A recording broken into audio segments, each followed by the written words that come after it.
মাখায় নিয়ে আসলাম। রূপচাঁদা মাছ আর ইলিশ মাছ আমি একসাথে মাখায় নিব। দিয়ে দিলাম লবণ, দিয়ে দিলাম মরিচের সামান্য একটু, ধনিয়ার ফাঁকি, হলুদের ফাঁকি। যে মাছগুলি আমি মশলা দিয়ে মাখায় নিয়ে আসলাম, এখন আমি এটা হালকা ভেজে নিব।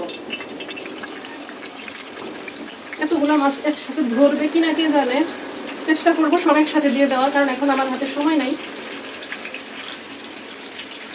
গরুর মাংস রান্না হয় নাই এখনো। ওই চুলায় ওই যে গরুর মাংস দেখাম, এই যে গরুর মাংস হইতেছে। পোলাওটা শুধু হয়েছে, পোলাওটা শুধু হয়েছে।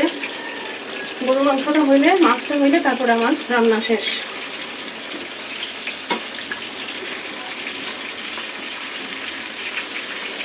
এই যে যথাযথ করে একসাথে ভরে দিয়ে দিছি, হোক তেল দিছি তো বেশি করে হয়ে যাবে।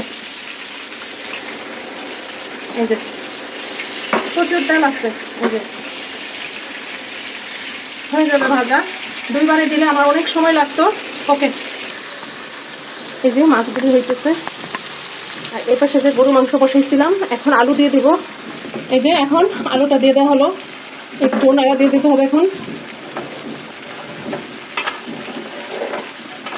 একটু ঝোল। আর এদিকে এই রূপচাঁদা মাছটা হচ্ছে